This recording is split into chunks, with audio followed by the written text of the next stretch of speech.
8 टीमें होंगी, ट्रॉफी होगी एक, और उसके पीछे होगी घुमसान की जंग। बड़े सिलेक्टर चले गए, वो बंदा नहीं बदला। कानूनी तरीके कौन से हैं जिनके तरीके से बाहर जाया जा सकता है? स्पोर्ट्स की कनेक्टिविटी जो है वो बहुत बड़ा मसला है।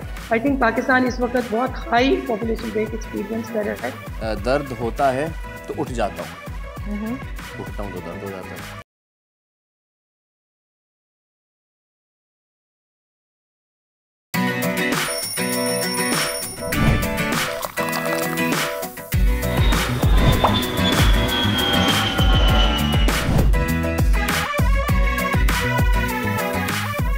फसादी टोला फितनल खारिज इस्लाम से नाबलद और कतई तौर पर खारजी हैं। गुमराह ग्रोह को अपनी अक़दार मुल्क पर मुसल्लत करने की इजाज़त नहीं देंगे।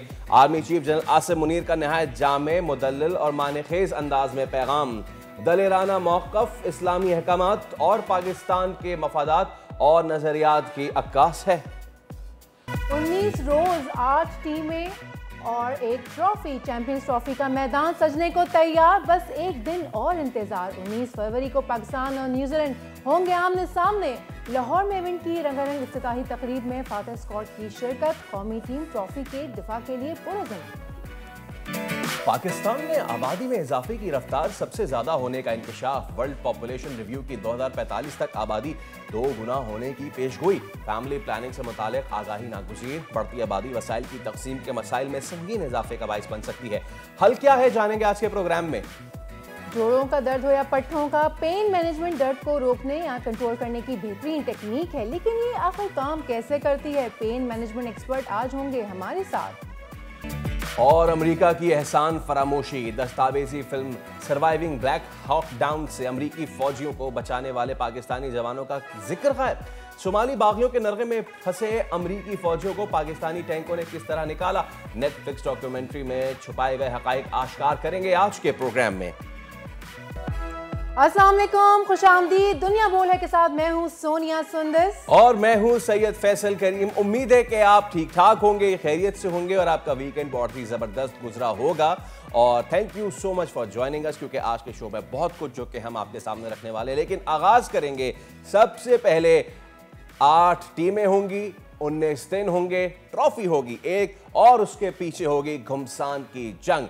चैंपियंस ट्रॉफी का मैदान है सजने को तैयार। बस एक दिन का और है इंतजार।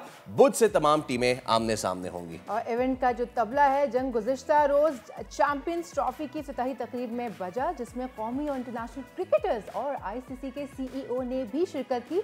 लाहौर के शाही किला ग्राउंड में चैंपियंस ट्रॉफी की इफ्तिताही तकरीब में PCB चेयरमैन के अलावा 2017 में चैंपियंस ट्रॉफी जीतने वाली कौमी टीम के खिलाड़ी शाही किला पहुंचे। इफ्तिताही तकरीब से खिताब में चेयरमैन PC मोहसिन नकवी ने कहा कि कदाफी स्टेडियम को ICC चैंपियंस ट्रॉफी के लिए मुकम्मल किया। पाकिस्तान में ICC चैंपियंस ट्रॉफी का होना तारीखी मौका है। सॉफ्ट लॉन्च था जो कि हुआ। इसमें जो पुरानी जो हमारी टीम थी जो कि 2017 में चैंपियंस ट्रॉफी जीती थी, उसके तमाम तर खिलाड़ी मौजूद थे।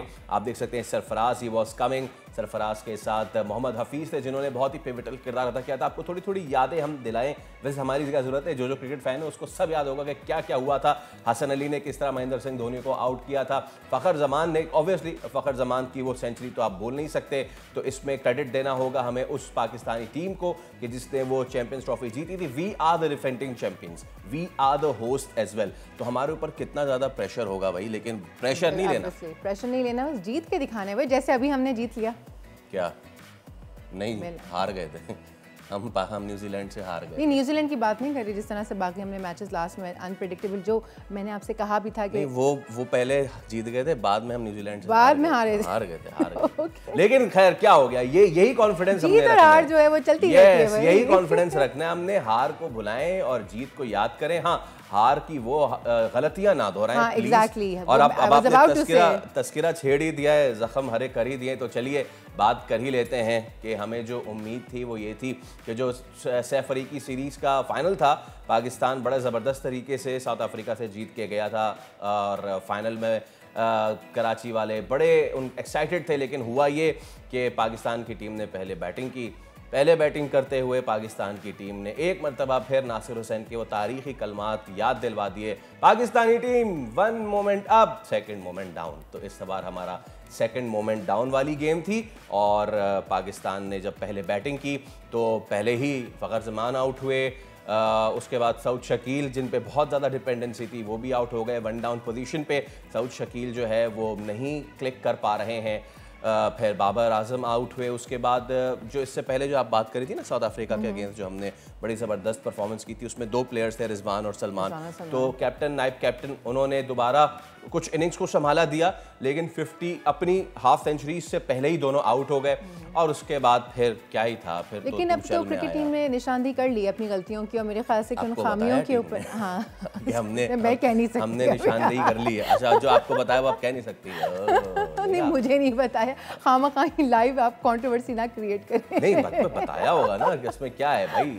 अब आपको पता चल गया होगा कि भाई हमने मतलब कि शाहीन कह रहे होंगे कि सोनिया मैं जो है ना अब आइंदा बॉल आगे नहीं करूंगा, मैंने आपको बता दिया। इसी तरह नसीम शाह कह रहे होंगे कि आइंदा जो है ना मैं बॉल जो है वो वाइड नहीं करूंगा, बता दिया मैंने। बाबर ने कुछ बताया आपको? ये बताया बाबर ने कुछ बताया नहीं, कुछ नहीं, कुट्टी चल रही है मेरी। क्योंकि सिर्फ आप नहीं, सिर्फ मैं नहीं, पूरी दुनिया, पूरा पाकिस्तान इस वक्त पूछना चाह रहा है बाबर से कि बाबर क्या हो गया यार, आपको क्या हो गया। मतलब दिस टूर्नामेंट जो अब इस वक्त आ रहा है ना, चैंपियंस ट्रॉफी, इसमें अगर बाबर ने परफॉर्म नहीं किया तो मैं क्या करूंगा?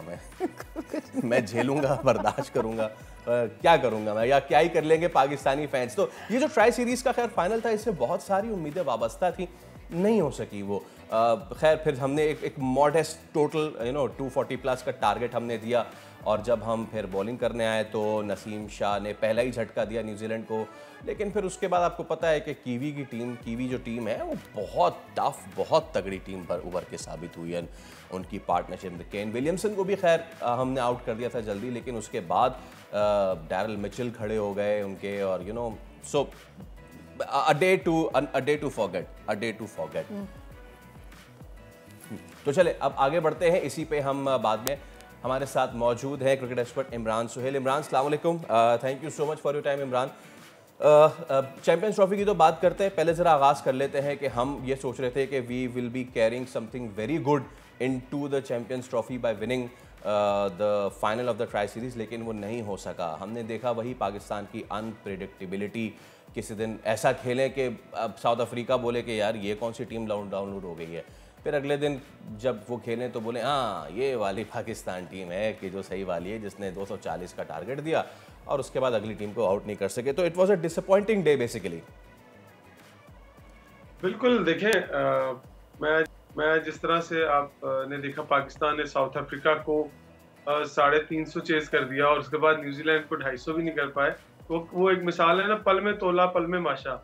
हमारा कुछ पता नहीं चलता, एक पल में हम क्या हो जाते हैं, एक पल में क्या हो जाता है। लेकिन ये अच्छी चीज नहीं है। अनप्रेडिक्टेबल होना कोई फखर की बात नहीं है कि आप अनप्रेडिक्टेबल है, बल्कि जो कंसिस्टेंसी होती है वो फखर की बात होती है कि आप कितने कंसिस्टेंट है किसी भी काम में। दुनिया में कामयाब लोग वही अच्छे लगते हैं कि अपने काम में कंसिस्टेंट होते हैं। यहाँ अगर हम कभी जल्दी उठ गए, कभी देर से उठ गए, तो फिर वही हाल होता है कि ना इधर के ना उधर के, और कोई भी हम पे यकीन नहीं कर पाता। मुझे लगता है कि पाकिस्तान टीम को अपना जो पुराना दौर है कि वो मुसलसल जीत हासिल करते थे उसमें वापस आना चाहिए। आपको पता है पिछले 10 सालों में तो मैंने बताया था कि 35 मैचेस हमने खेले हैं, जिनमें से हम 13 सिर्फ जीते हैं और बाकी सारे के सारे मैचेस 20 मैचेस न्यूजीलैंड ने जीते हैं। तो हम कहीं ना कहीं अपनी क्रिकेट के डिक्लाइन की तरफ आ रहे हैं, और अगर इसी तरह की परफॉर्मेंस रही तो चैंपियंस ट्रॉफी में जो लोग हमसे उम्मीदें लगाकर बैठे हैं, वो आज आप लोगों से पूछ ले, जाके एक सर्वे करें ना, पूछे कौन सी टीम जो है वो आपको अच्छी लगती है, तो लोग कहीं ना कहीं दूसरी टीमों का नाम लेते हैं जिसमें इंडिया का भी नाम आता है। हालांकि नहीं लेना चाहिए, लेकिन as a cricket fan, as a cricket lover, लोग जो है उन टीमों को पसंद करते हैं जो टीम उन्हें एंटरटेन करती है, जो टीमें जीत के दिखाती है। जी, वैसे इमरान, अभी आपने बात की कंसिस्टेंसी की कि कंसिस्टेंट नहीं है, तो हम क्यों कंसिस्टेंट नहीं हो पाते? क्यों हम ऐसे होते हैं कि एकदम अच्छा खेल खेलते हैं, एकदम एक्सपेक्टेशंस हाई कर लेते हैं और दूसरी लम्हे हम बिल्कुल ही क्यों नहीं हो पाते हम कंसिस्टेंट? बिल्कुल, आपका बहुत वैलिड क्वेश्चन है और ये क्वेश्चन हर कोई पूछता है। वो उसकी वजह ये है कि आपके क्रिकेट बोर्ड के अंदर, आपके सेटअप के अंदर ये सारा जो कंसिस्टेंसी है वो नहीं है। कोई पता नहीं होता चेयरमैन कब बदल जाए, कोई पता नहीं होता सिलेक्टर कौन बदल जाए, कोई पता नहीं होता हेड कोच कौन आए।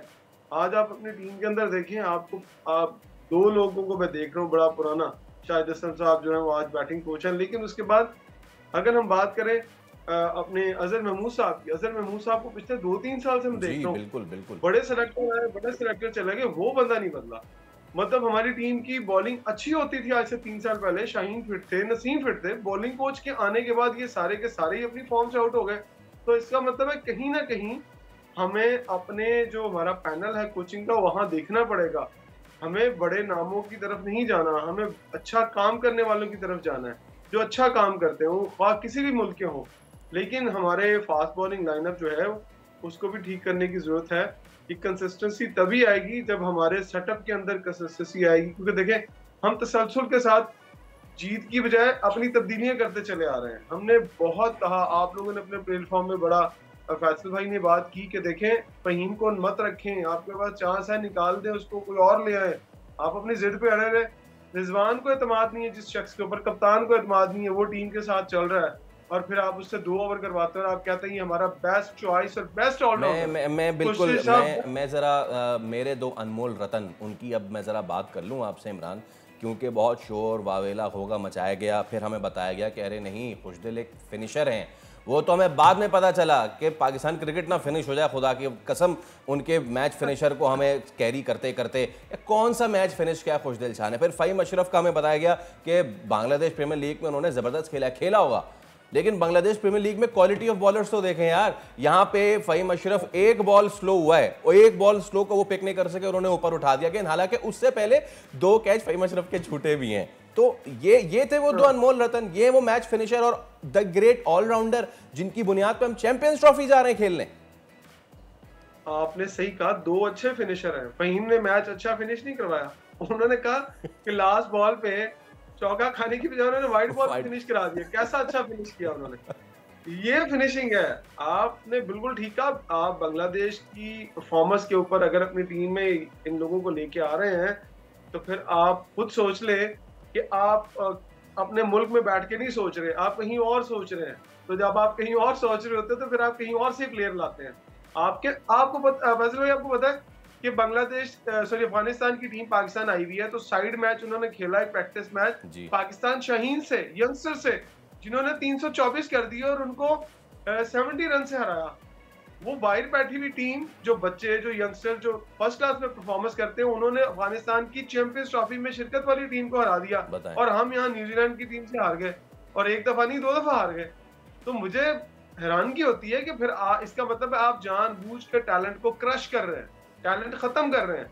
आपको पुराने लोग याद आ जाते हैं जो पता नहीं 2-2, 3-3 साल पहले क्रिकेट को खैरबाद कहने वाले होते हैं, लेकिन नहीं, आपको टैलेंट को क्रश करना ही करना है। फिर आप कहीं ना कहीं क्रिकेट के साथ और इस खेल के साथ सिंसियर नहीं है। अच्छा, अब इसमें इमरान हमने देख लिया साउथ शकील को भी हम 1 डाउन पे फिट करने की कोशिश कर रहे हैं। 2 मैचेस में तो साउथ शकील अच्छा परफॉर्म नहीं कर सके, ऑल्दो कि he is a classy batsman. आपको लगता है कि उनको मजीद इसी पोजीशन पे मौका देना चाहिए? हम कमोबेश इसी बैटिंग ऑर्डर के साथ चैंपियंस ट्रॉफी में जा रहे हैं, या फिर टू योर लाइकिंग आप कुछ ऊपर नीचे करना चाहेंगे? देखिए, मुझे लगता है कि हमें ना, अगर हमने उस्मान खान को रखा था ना, तो उस्मान खान को इस सीरीज के अंदर यूटिलाइज करते, उसे चेक करते कि वो क्या चीज है। सबको पता वैसे क्या है, लेकिन देख लेते। लेकिन अगर बाबर को कहीं ना कहीं हम उनकी पोजीशन वापस दे दें और उन्हें कहें जाके आप अपनी 1 डाउन पोजीशन पे खेलें और कहीं से मेकशिफ्ट ओपनर और लें, साउथ शकील भी मेकशिफ्ट ओपनर, अगर आपने तजर्बात ही करने हैं तो अपनी जो पावर है, जो आपकी मेन स्ट्रेंथ है, उसको तो वहीं रखें, उसको तो मत छेड़े ना। आप जहां वो 1 डाउन में अच्छा खेलते थे, आपने उसको वहां से शफल करके ओपनिंग में लेके आए, क्योंकि वो आपका मेन प्लेयर है, आप समझते हैं कि बाबर बहुत परफॉर्म करता है, उसको वही रहने दें और किसी को तजर्बा कर ले, शायद और कोई क्लिक कर जाए, उसको तो मेंटली ना डिस्टर्ब करे। साउथ शकील वाली जहां तक आपने बात की, मुझे लगता है साउथ शकील का जो नंबर बनता है वो 5वां नंबर बनता है, 4था या 5वां नंबर बनता है, उनका ये नंबर नहीं बनता है। अगर वो 1 डाउन पोजीशन पे आगे खेलते हैं तो इट्स अनफेयर कि उन्हें यहाँ पर खिलाया जा रहा है। ठीक है, चलें, बहुत शुक्रिया इमरान। हमने थोड़े से दिल के फफूंद लिए, लेकिन क्या करें, हम तो वी आर जस्ट वेटिंग कि कब चैंपियंस ट्रॉफी का आगाज़ हो और कब एक मरतबा फिर हम अपने इस टूटे हुए दिल को लेके जाएं और एक बार फिर तोड़ें जोड़ें। हाँ, दुआ करें। एग्जैक्टली। चलें ठीक है, देखते हैं जी। Moving on to the next story. बिल्कुल, जरा आगे बढ़ते हैं। और जनाब यूट्यूबर रहीम परदेसी ने मारूफ अदाकार फिरोज खान को घूंसों से मार मार के लहूलुहान कर दिया। जी हाँ, ये फाइट का आगाज़ सोशल मीडिया से हुआ, जहाँ पर एक बहस छिड़ी थी दोनों के दरमियान, और वहाँ पर दोनों पर्सनैलिटीज़ इन हो गए और उन्होंने कहा कि अब रिंग में उतर के ही इस बहस का फैसला होगा। और थ्रिलिंग बॉक्सिंग मैच हुआ और रहीम ने फिरोज को 5वें राउंड के बाद ही नॉकआउट कर दिया। और ये जो रिंग था ये लाहौर के एक्सपो सेंटर में था और वहाँ पे ये मैच हुआ। एक और कहानी है वो आपके साथ शेयर करते हैं। आज मंडे है और उम्मीद करते हैं कि बहुत सारे लोग जो हैं वो घूमने फिरने के होंगे। बहुत से लोग वीकेंड्स पे मूवीज एंड ऑल देखते हैं ना, स्पेशली नेटफ्लिक्स। तो सोनिया, एक कहानी नहीं है, कहानी पुरानी है लेकिन उसकी प्रोडक्शन नई है। सर्वाइविंग ब्लैक हॉक डाउन के नाम से अमेरिकन, एक आपको याद होगा ब्लैक हॉक जो हेलीकॉप्टर है, सोमालिया में मोगादिशु जो शहर था वहाँ पे एक ऑपरेशन हुआ था और इसकी जो तारीख है ना वो बड़ी भयानक है। अच्छा। ये तारीख जो है अमेरिकी नाकामी है बेसिकली ये। जी हाँ, और इसमें दिखाया भी गया कि किस तरीके से अमेरिका वहाँ गया। पहले जिस तरह अमेरिका बताता है कि हम तो मदद करना है, बच्चों में चॉकलेट बांट रहे हैं और ये सारी चीज़ें, लेकिन आन ही आन में ये हुआ कि उस वक्त के जो वहाँ के बागी लीडर थे जनरल फरा एदीद, उनके खिलाफ अमेरिका ने कहा कि अब इनके खिलाफ हम करेंगे ऑपरेशन। और वो ऑपरेशन इतना भयानक गया कि 18 अमेरिकी फौजी उसमें हलाक हुए। Now the Pakistani angle to it, ठीक है, जब ये तमाम तर चीज़ें हो गई और ये जो दो यूनिट्स थे अमेरिका की, एक रेंजर्स जो उनकी यूनिट है और एक delta force which is the deadliest force America have, तो जनाब ये दोनों गए वहाँ पे और फंस गए। उसके बाद जो बागी थे उन्होंने इन पे फायरिंग करना शुरू कर दी, ये फंसे रहे।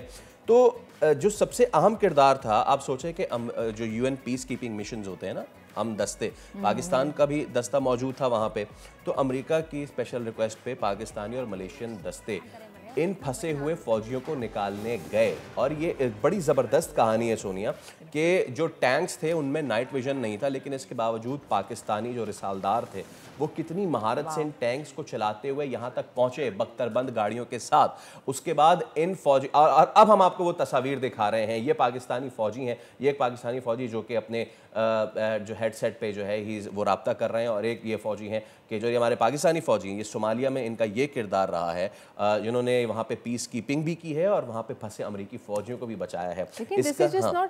उन्होंने पाकिस्तान को नहीं दिखाया ना, नहीं दिखाया। इससे पहले वाली फिल्म में भी नहीं दिखाया था, जिसका जिक्र साबिक सदर मरूम जनरल परवेज मुशर्रफ ने किया था अपनी किताब in the line of fire में।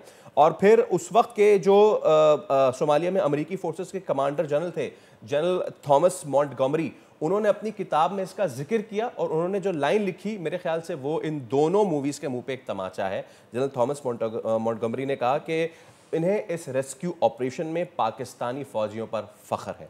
तो आप ज़रूर ये मूवी देखें, लेकिन जब आप ये मूवी देख रहे हो तो उसमें जो पाकिस्तानी किरदार है उसको यकीनन ना भूलें। इसका किरदार जो है हमने आपको बताया, आप वो किताब भी पढ़ सकते हैं in the line of fire. उसके साथ साथ अमेरिकी जनरल मॉन्टगोमरी, उनकी किताब भी है, उसमें उन्होंने वाज़े बताया कि किस तरीके से पाकिस्तानी कंटिंजेंट गया, उन्होंने अमेरिकी फ़ौजियों को वहाँ से रेस्क्यू किया और बाहिफाजत जहाँ पे आखिरी बात हमारी है कि जो फुटबॉल ग्राउंड था सोमालिया का, जहाँ पाकिस्तान का हेडक्वार्टर था, पाकिस्तान ने इतने ज़ख्मियों को रेस्क्यू किया था कि वो फुटबॉल ग्राउंड उन ज़ख्मियों से भर चुका था। लेकिन उसके बावजूद पाकिस्तान का कहीं नामो निशान नहीं है इस मूवी में। तो मेरे ख्याल से किताब हमें ज़रूर पढ़नी चाहिए ताकि हमें असल कहानी जो है ना उससे हमें वाकिफ़ होना चाहिए। एब्सोल्युटली। चलें, तो ये थी हमारी इस हफ्ते की मूवी रिव्यू। अभी हम लेते हैं ब्रेक, उसके बाद हाजिर होंगे तो मज़ीद स्टोरीज आपके साथ शेयर करने के लिए। Stay with us.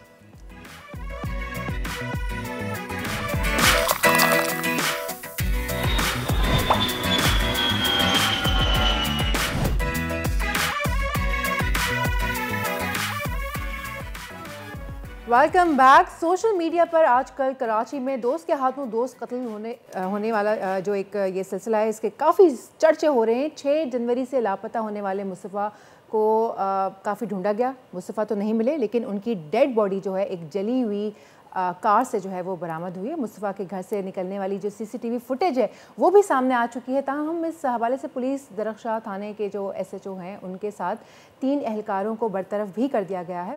संगदिल किस्म का ये वाक़या, और इस पर हम बात कर लेते हैं। हमारे नुमाइंदे मोहम्मद काशान हमारे साथ मौजूद हैं। काशान, ये तमाम तर चीज़ें जो इस वक्त आ रही हैं, रोज़ाना की बुनियाद पे एक नई चीज़ अब अनर्थ होती जा रही है।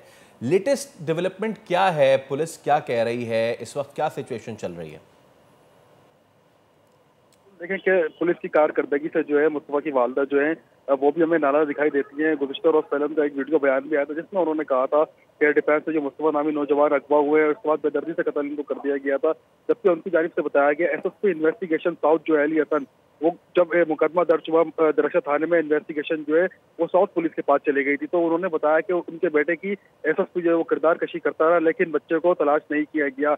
इसी वाले से उनकी वालदा ने ये भी बताया कि अब जो एफआईआर दर्ज होगी वो एसएसपी साउथ के खिलाफ वो मुकदमा दर्ज करवाएंगी। 6 जनवरी को मुस्तफा जो है कराची के इलाके डिफेंस खयाबान मुआफिज से मिसिंग हुए थे, उसके बाद मुकदमा जो है रक्षा थाने में दर्ज हुआ था, जो कि ऑपरेशन पुलिस इस मामले को देख रही थी। उसके बाद जब उनकी दोस्त की जानिब से तावान की कॉल उनकी वालदा को की गई तो उसके बाद ये केस हसास इदारे के पास सीपीएलसी और एंटी वायलेंट क्राइम सेल जो है उसके पास ट्रांसफर हो गया था। उसके बाद सीपीएलसी की जानिब से कार्रवाई की गई, पर उनकी वालदा तमाम तर अब तक की जो पेशरफ्त है पुलिस के हवाले से वो नाला दिखाई देती है। उनकी जानिब से यही बताया गया है कि बच्चे को अगर कराची में कत्ल किया गया है तो बगैर नंबर प्लेट की करोला गाड़ी और बिना शीशे वाली गाड़ी जिस पर मुकम्मल तौर पर पाबंदी लगी हुई है पुलिस की जानिब से, वो गाड़ी बलोचिस्तान कैसे गई और हब के इलाके में वो गाड़ी वहां पर पहुंची, उसके बाद उसको जला दिया गया। तो ये कैसे सब कुछ पुलिस की कारकर्दगी में सवाल निशान है। काशान, थोड़ा सा ये जो बच्चा ही है, इसको बच्चा ही कहेंगे, अरमगान, क्योंकि इतना बड़ा तो है नहीं, ये अरमगान जो है इसके घर से पता नहीं राइफल्स, स्नाइपर्स, राउंड्स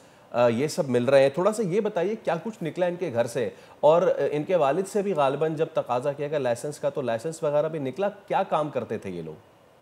हाँ जी बिल्कुल, देखिए मकान जो है ये अपने बंगले के अंदर कॉल सेंटर चला रहा था। अच्छा। इसके हवाले से तफ्तीश इदारों का बता रहा है कि 1 साल कबल ये बंगला किराए पे लिया गया था, जो कि गिजरी के इलाके में वाक़ था। वहाँ पर कुछ लड़कियां भी थी और कुछ लड़के भी थे जो कि कॉल सेंटर पर काम करते थे। पुलिस हुकाम के हवाले से बताना है कि कॉल सेंटर जो ये गैर कानूनी तौर पर इस बंगले में चलाया जा रहा था, उस हवाले से तफ्तीश जो है वो एफआईए के हवाले की जाएगी। जबकि जब एबीसीसी की टीम ने वहाँ पर छापा मारा तो अंदर से अरफरान की जानिब से फायरिंग की गई, जिसमें डीएसपी जुल्फिकार और 2 गनमैन एबीसीसी के जख्मी हुए थे। भारी तादाद में असला मिला, असला जो कि जदीद बताया गया वो कीमती असला बताया गया। 65 से ज्यादा लैपटॉप बरामद हुए, फ्लैश वाले कैमरे उसने अपने बंगले पर लगाए हुए थे, डिटेक्टर इसने अपने बंगले पर लगाए हुए थे।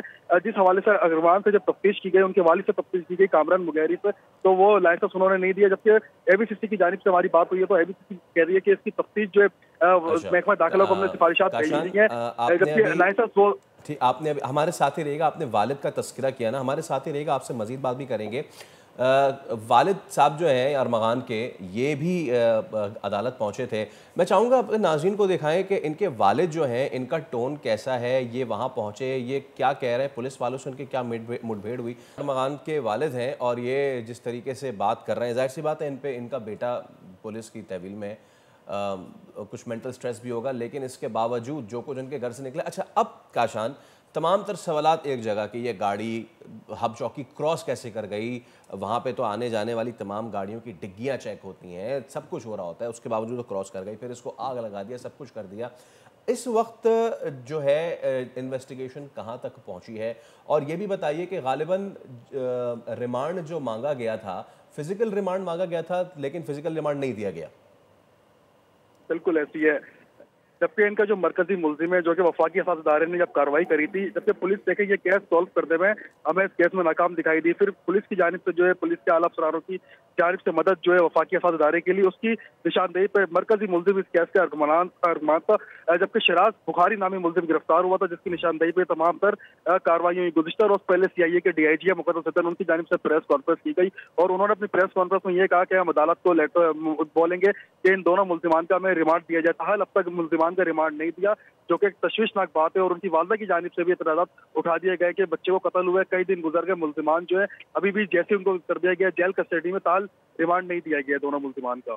जी ठीक है काशान, आप इस केस पे इन्वेस्टिगेट करते रहे, हम आने वाले शोज़ में आपसे वक्तन फ़वक्तन रहेंगे। तो ये बहुत ही बोन चिलिंग किस्म के फैक्ट्स हैं जो कि सामने आए। इसके अलावा फैसल डे बाय डे कोई ना कोई नया इंकशाफ हो रहा है, कोई ना कोई नई चीज़ सामने आ रही है कि ऐसा है वैसा है, जैसा बताया गया था शुरू में और हम सब लोगों को ज़रा अफसरदा थे कि छोटा सा बच्चा है, लेकिन जो पीछे से चीजें निकल के आई कि वो बच्चे कर क्या रहे थे एक्चुअली, वो बड़ा अफसोसनाक है। बट इट डजंट मीन कि you can kill someone like that. Obviously वो तमाम तर चीज़ें कि ये मुनशियात की स्मगलिंग में मुलव्विस थे या फिर बाकी सारी चीज़ें, या कोई बीच में किसी खातून का भी मामला है और वो अमेरिका अभी जा तो वो चुके हैं, इन्वेस्टिगेट सारी हो चीज़ें रहा अपनी है, जगह। बिल्कुल। लेकिन जो सबसे अफसोसनाक इस तमाम तर चीज़ में उभर के सामने आई वो ये कि जब अरमगान डंडे से मार के उसको लेके गया हब चौकी से आगे जलाने के लिए, तो जो उसका दोस्त है दूसरा शिराज, उसके मुताबिक वो बच्चा ज़िंदा था और मुझे कहते हुए भी बहुत ज़्यादा ये अफसोस महसूस हो रहा है, अल्फाज साथ नहीं दे रहे।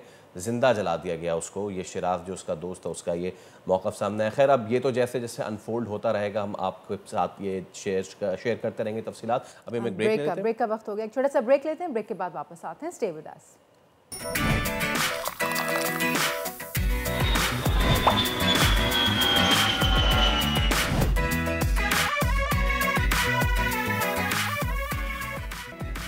आप सबको मालूम है कि किस तरीके से हमारे नौजवान सुनहरे ख्वाब की ताबीर के लिए, उसकी तकमील के लिए बाहर जाने के लिए कोशा रहते हैं। उनमें से बहुत से लोग ठीक तरीके से जाते हैं और उनमें से भी बहुत सारे लोग उस तरीके से जाते हैं कि जिसका अंजाम बहुत भयानक होता है। बैरून मुल्क जाने के लिए कानूनी तरीक़ाकार, क़वाइद व ज़वाबित का इल्म ना होना बहुत बड़ी परेशानी का सबब बनता है और मासूम शहरियों को फिर जालसाज, माफियाज और फ्रॉड्स जो है उनका सामना करना पड़ता है। और ये फ्रॉड भी कई तरीके के होते हैं। उसमें से एक तरीका कानूनी शक्ल में वीज़े का हुसूल है लेकिन ज़ायद रकम है। दूसरा सबसे ख़तरनाक तरीका इस इंसानी स्मगलिंग और डिंकी के ज़रिए गैर कानूनी तरीक़े का इस्तेमाल है। तकरीबन 2700 एजेंट्स इस वक्त पाकिस्तान में ऐसे हैं जो लाइसेंस याफ्ता हैं, जबकि बाकियों के पास क्या ही लाइसेंस और क्या कुछ, लेकिन उस पर कुछ क्यों नहीं होता ये हमारे समझ में आता है। तो Sonia, today we are going to talk about कि हम नौजवानों तक ये इन्फॉर्मेशन पहुँचाएँ कि भाई आप क्या सही तरीका है, किस तरीके से आप बैरून मुल्क अगर जाना चाहते हैं जाएं, अपने मुल्क का नाम रोशन करें, अपने खानदान वालों का अपना नाम रोशन जरूरी नहीं कि डंकी लगा के जाएं, लीगल तरीक़ेकार भी काफ़ी सारे हैं जिनको आज हम डिस्कस एग्जैक्टली वही हम करेंगे। तो हमारे साथ मौजूद हैं DG bureau of overseas employment Mohammad Tayyab Chaudhry साहब। तैयब साहब, अस्सलाम वालेकुम, a very good morning sir आपको and thank you so much for your time, क्योंकि ये एक ऐसा मौजू है जो आजकल बहुत ही ज़्यादा बर्निंग टॉपिक बना हुआ है। खैबर पख्तूनख्वा से पंजाब तक लोग सुनहरे ख्वाब के हसूल के लिए चले तो जाते हैं, लेकिन उसके बाद उनके साथ क्या होता है हम काफ़ी दिनों से इस पे बात तो कर रहे हैं। लेकिन आज आपकी मौजूदगी का फ़ायदा उठाते हुए प्लीज़ बताइए लोगों को कि चाहे वो ओवरसीज़ एम्प्लॉयमेंट हो या फिर स्टडीज़ हो, किस तरीके से सर्विसेज आप फराहम कर रहे हैं और वो क्या तरीक़े हैं कि जिनके ज़रिए नौजवान सेफली जगह जा सकते हैं। बहुत शुक्रिया आपने मुझे मौका दिया। बेसिकली जो आपने बात की ये बहुत ही अहम है। इस सिलसिले में हम अक्सर औकात आगाही मुहिम भी करते हैं ताकि लोगों को प्रॉपर इल्म हो कि कानूनी तरीके कौन से हैं जिनके तरीके से बाहर जाया जा सकता है और इर्रेगुलर और अनसेफ तरीके कौन से हैं जिससे नुकसान होता है। हालिया दिनों में आपने देखा कश्तियाँ डूबने के बहुत से वाक़यात हुए हैं जिससे लोगों की बहुत सी कीमती जानें भी ज़ाया हुई हैं। उनके जो करीबी हैं, जो प्यारे हैं, उन्होंने बहुत दुख बर्दाश्त किया है। इसी सिलसिले में मैं आपसे ये गुजारिश करना चाहता हूँ कि ये बात आम होनी चाहिए कि सरकार का एक इदारा है जिसे ब्यूरो ऑफ इमिग्रेशन और ओवरसीज़ एम्प्लॉयमेंट कहा जाता है। ये इदारा इंतहाई कलीदी किरदार अदा करता है लोगों को बाहर भेजने में। हम बहसीयत रेगुलेटर लोगों को लाइसेंस देते हैं, जिसमें आपने जैसे अभी जिक्र किया 27 लाइसेंस होल्डर हैं जिन्हें OEPs कहा जाता है या प्रमोटर्स के नाम से कहा जाता है। ये कानूनी तरीके से लेके जाते हैं, ये डिमांड्स बाहर से लेके आते हैं। इस वक्त हम 166 मुल्कों में मुख्तलिफ शोबों में लोगों को भेज रहे हैं, जिसमें 66 के करीब ट्रेड्स हैं, स्किल्ड भी शामिल हैं, डॉक्टर्स, नर्सेज और बहुत से शोबे इसमें शामिल हैं। इस गुजारिश यही है कि कानूनी तरीके अपनाएं, अपने लाइसेंस होल्डर जो आपके इलाके में है, जो हमारा सब ऑफिस आपके इलाके में है जिसे प्रोटेक्टर ऑफिस कहा जाता है, उनसे रब्ता करें, उनका लाइसेंस नंबर चेक करें प्रमोटर का और कानूनी तरीके से जाएं और यही सेफ तरीका है। इस पे आपका तहफ़्फ़ुज़ है, हम आपको इंश्योर करते हैं, हम आपके तहफ़्फ़ुज़ को यकीनी बनाते हैं। अगर कोई आपको प्रॉपर तनख्वाह नहीं मिलती तो उसकी भी हम पूरी कार्रवाई करके आपके हकूक़ का पूरा तहफ़्फ़ुज़ किया जाता है। यानी कि तैयब साहब, अब ज़रा लोगों के रहनुमाई के लिए जी सर। बताइए कि आपका जो इदारा है सरकारी तौर पे मुख्तलिफ शहरों में उसके गालिबन ब्यूरोज़ हैं, वहाँ पे सरकारी एजेंट्स मौजूद हैं लाइसेंस याफ्ता, जिनके साथ आप जा सकते हैं और कोऑर्डिनेट कर सकते हैं। बिल्कुल ठीक ऐसी ही बात है? जी बिल्कुल, आपने बिल्कुल सही बात की है। हमारे प्रोटेक्टर ऑफिसेज मौजूद हैं, वहाँ पे जो सादा लोग शहरी हैं, जो ज़्यादा पढ़े लिखे नहीं हैं, वो जाके उससे इन्फॉर्मेशन ले सकते हैं, पूछ सकते हैं। वैसे तो हमारी वेबसाइट पे तमाम इन्फॉर्मेशन मौजूद है, जॉब्स की डिटेल मौजूद है, हमारे जो लाइसेंस होल्डर हैं, जो कानूनी लाइसेंस होल्डर, जो आपने लफ्ज़ एजेंट यूज़ किया, एजेंट का लफ्ज़ पे गैर कानूनी पर्पज़ के लिए इस्तेमाल है। हमारे लाइसेंस होल्डर हैं, प्रमोटर्स के नाम से उन्हें जाना जाता है, उनकी डिटेल मौजूद है। तो लोगों को ये कानूनी तरीका अपनाना चाहिए, उन जॉब्स पे अप्लाई करना चाहिए। तैयब साहब, मैं ये पूछना चाह रही थी कि जो भी लड़के आपको अप्रोच करते हैं, आपकी सर्विसेज लेना चाहते हैं, उनको क्या आप ये बताना पसंद करेंगे कि ये जो प्रोसीजर है उसका तरीक़ेकार है क्या, कितने दिन लगते हैं, आया उनकी तालीम कितनी होनी चाहिए, वो उसके लिए एलिजिबल हैं या नहीं, इसकी थोड़ी सी डिटेल्स आप शेयर करना चाहेंगे? जी बहुत शुक्रिया, बहुत अहम सवाल है, ये लोग हमसे पूछते भी हैं। हम हर मकतबा फ़िक्र के लोगों को बाहर भेज रहे हैं। हाँ, कोई अनपढ़ हो उसके लिए भी जॉब है, कोई थोड़ा उसके लिए भी है, कोई स्किल्ड है उसके लिए भी है, कोई हाईली स्किल्ड है, हाईली क्वालिफाइड है। हर लेवल की जॉब मौजूद हैं, हर स्किल की जॉब मौजूद हैं। हमारे बहुत से लोग जर्नल वर्कर्स और अनस्किल्ड में भी जा रहे हैं। इसमें हमारी तकरीबन कोई 42% स्किल्ड लोग जा रहे हैं और बाकी हमारे अनस्किल्ड लोग जा रहे हैं, हमारे ड्राइवर्स जा रहे हैं, हमारे कुक जा रहे हैं।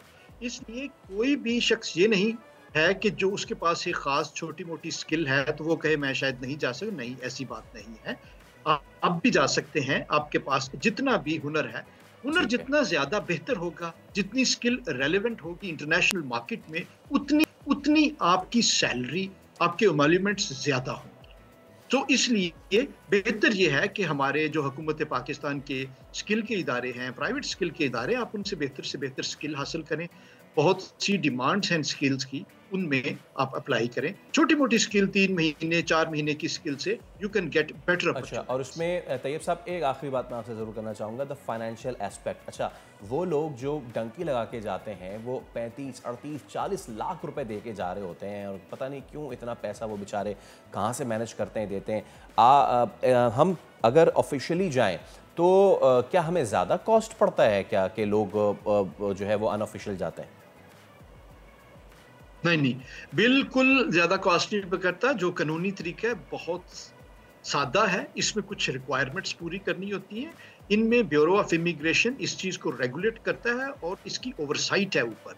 अगर कोई आपसे ज्यादा पैसे लेता है तो वो हम उसको शोकाज कर सकते हैं, हम उसको बुला के पूछते हैं, वो मनी पैसे आपको वापस दिलाए जाएंगे।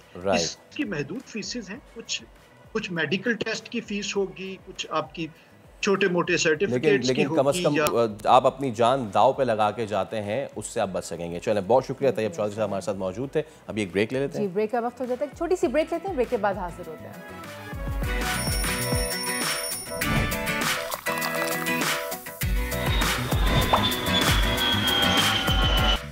आप देख रहे हैं प्रोग्राम दुनिया बोल है। हमारे साथ बने रहने के लिए आपका एक बार फिर बहुत बहुत शुक्रिया।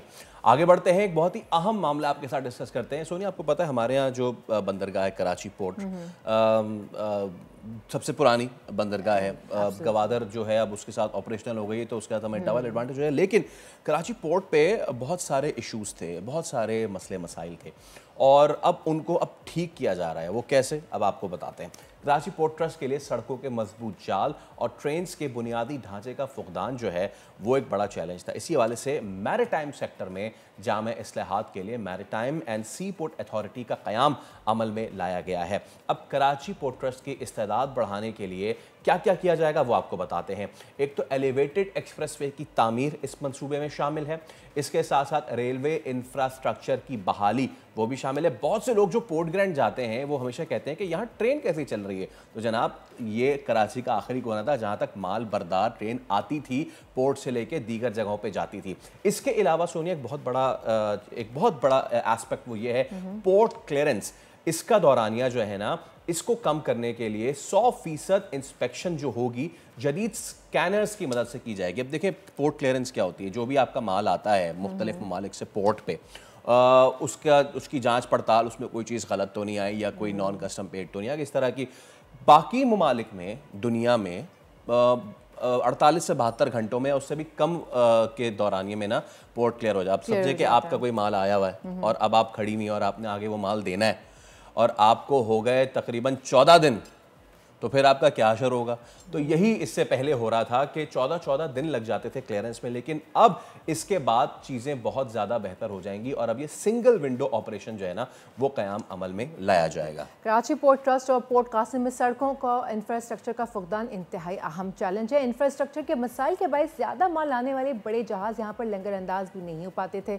माशी माहिरीन के मुताबिक आलमी सतह पर पोर्ट क्लियरेंस, जैसे भी फैसल हमने डिस्कस किया कि 72 आवर्स तक लग जाते थे, अब पाकिस्तान में पोर्ट क्लियरेंस महज 14 दिन में हो जाया करेगी। बंदरगाहों पर मैनुअल क्लियरेंस के बायस क्लियरेंस का अमल सुस्त रवि का शिकार हो जाता है और क्लियरेंस जो है वो अब इजीली हो सकेगी। इसी पे हम बात कर लेते हैं। Vice admiral retired Iftikhar Rao माहिर बहरीन हमारे साथ मौजूद हैं। Iftikhar sahab, it's a pleasure having you in the show sir, thank you so much and a very good morning to you.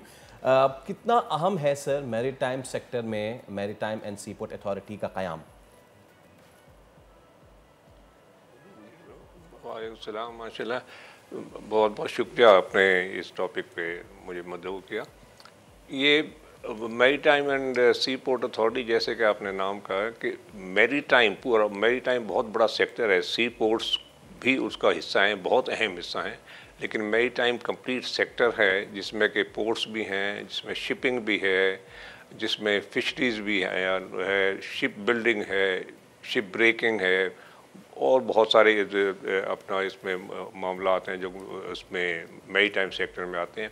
लेकिन अभी क्योंकि आपका फोकस पोर्ट्स पे है तो पोर्ट्स के बारे में कहता हूँ कि ये अदरवाइज़ ये जो अथॉरिटी बनाने का अभी बनी नहीं है, लेकिन गवर्नमेंट का इरादा है ये बनाने का और प्राइम मिनिस्टर साहब ने इसकी तरफ हिदायत भी दी हैं, तो उस पर काम हो रहा है। तो ये जो अथॉरिटी बनेगी इसमें पोर्ट्स के स्पेसिफिकली ये है कि जैसा कि आपने अभी इंट्रोडक्शन में भी कहा कि पोर्ट्स की कनेक्टिविटी जो है वो बहुत बड़ा मसला है।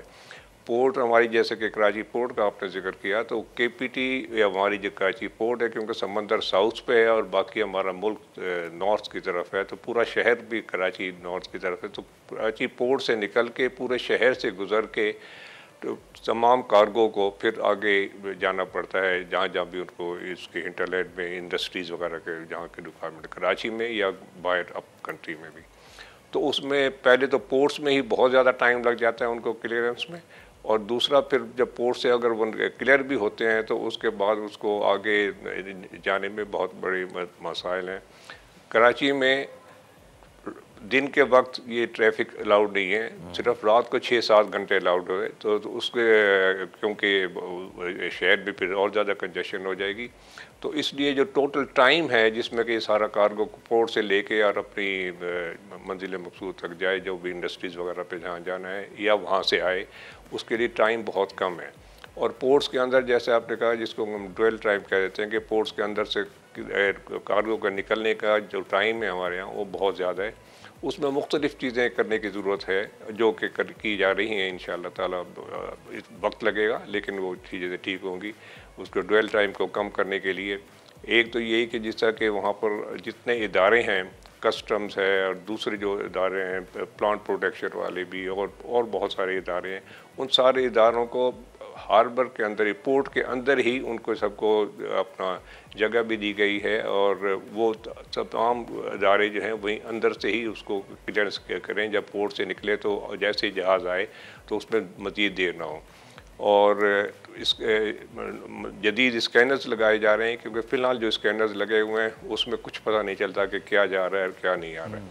तो जदीद स्कैनर्स लगाए जाएंगे ताकि उसमें जल्दी स्कैन हो और वो पोर्ट से जितना जल्दी निकल सकें वो बाहर निकलें। पोर्ट में कंजेशन है बहुत ज़्यादा, तो उन कंजेशन को दूर की जा रही है, उसके मैनेजमेंट को बेहतर किया जा रहा है। और जैसे आपने सिंगल विंडो का जिक्र किया, तो एक पाकिस्तान सिंगल विंडो के नाम से कस्टम्स का एक ऑलरेडी इस्टेब्लिश हो चुका है, जो कि उसमें काफ़ी हद तक डिजिटलाइजेशन में अपना काम कर रहा है और काफ़ी हद तक कर भी कर चुके हैं। उसी के तहत ये मैरीटाइम सिंगल विंडो भी उसको कहते हैं, जिसको कि पोर्ट कम्युनिटी सिस्टम भी उसके कहते हैं, यानी कि उसी सिस्टम के साथ ये भी इंटीग्रेट हो जाएगा।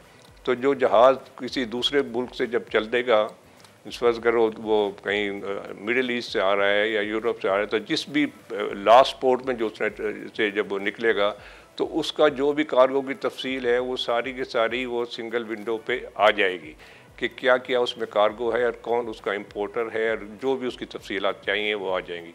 तो उसकी फिर कोशिश ये होगी कि वो जहाज़ के पहुंचने से पहले ही जो यहाँ पर एजेंट्स हैं और या जो भी इंपोर्टर्स हैं, वो उसकी तमाम जो भी उसकी रिक्वायरमेंट्स है कस्टम क्लियरेंस की या दूसरी चीज़ों की, उनको पहले से ही वो तमाम मामलात को हल हो जाएं, ताकि जब जहाज़ आए और उनसे कंटेनर्स या जो सामान उतरे तो उसके बाद उसमें ये मज़ीद देर ना लगे। और फिर ये जो स्कैनर्स वगैरह लगेंगे उनसे बहुत मदद मिलेगी ताकि वो जल्दी जल्दी क्लियर हों।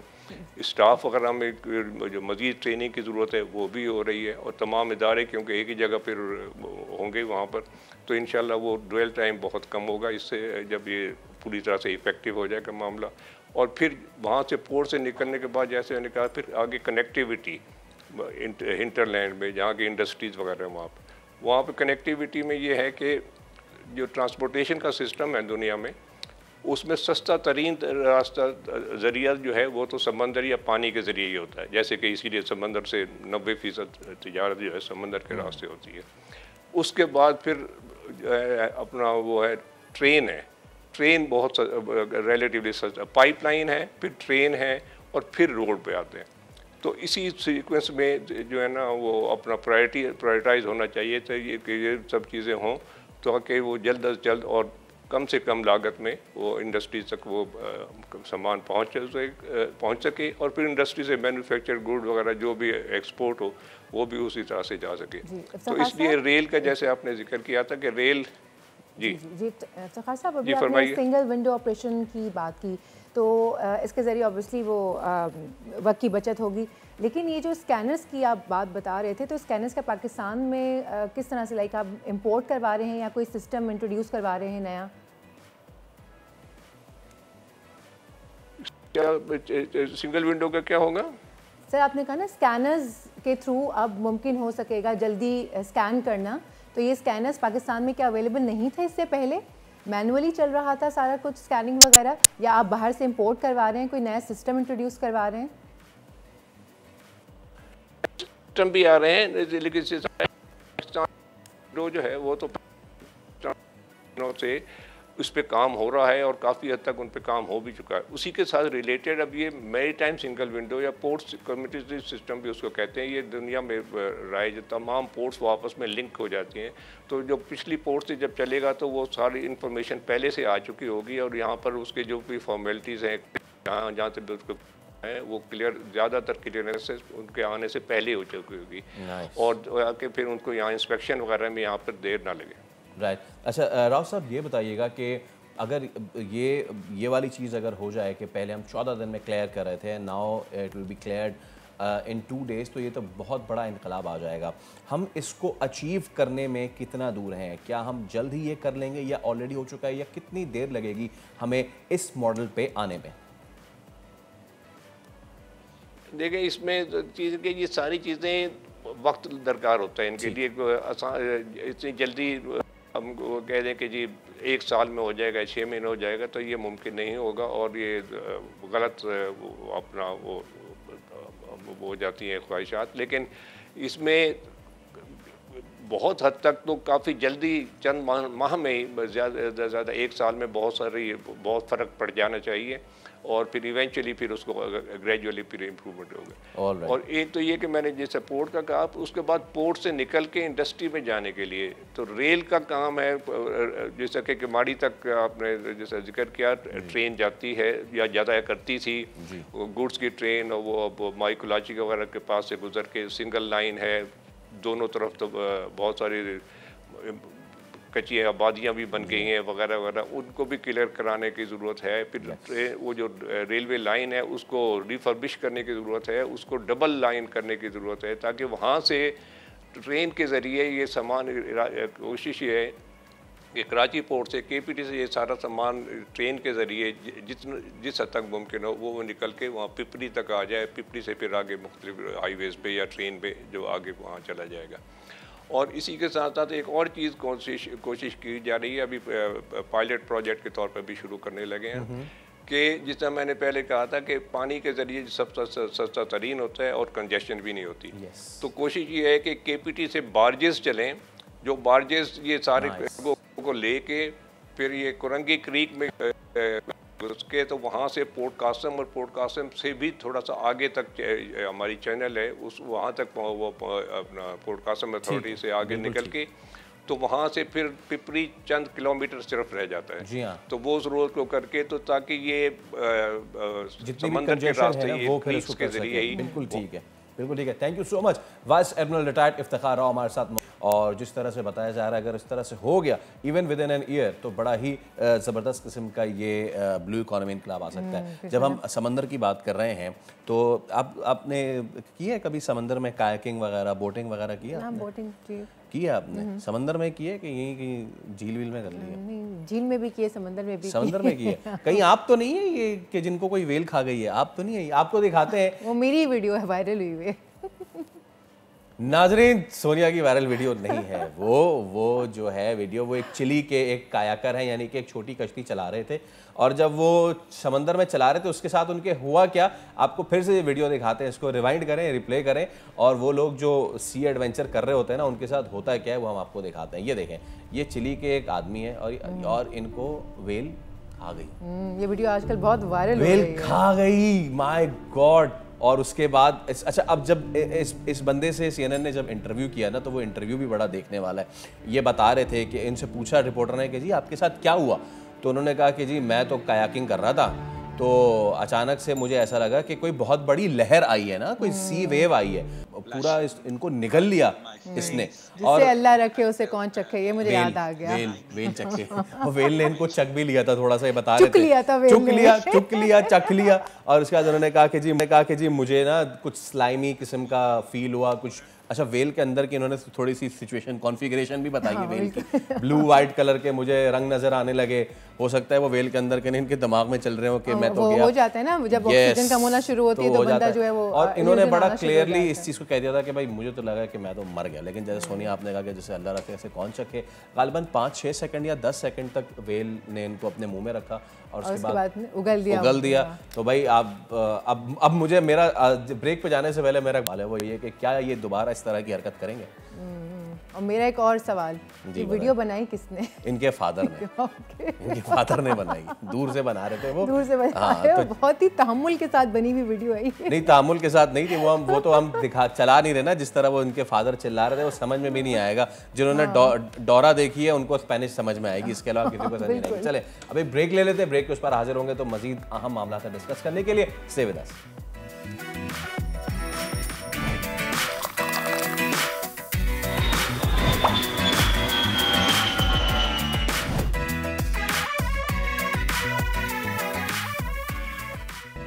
Welcome back. पाकिस्तान का शुमार इन ममालिक में होता है जहां तेज़ी से बढ़ती हुई आबादी को कंट्रोल नहीं किया जा रहा, जो कि मुल्की वसाइल को भी तेज़ी से हड़प कर रही है।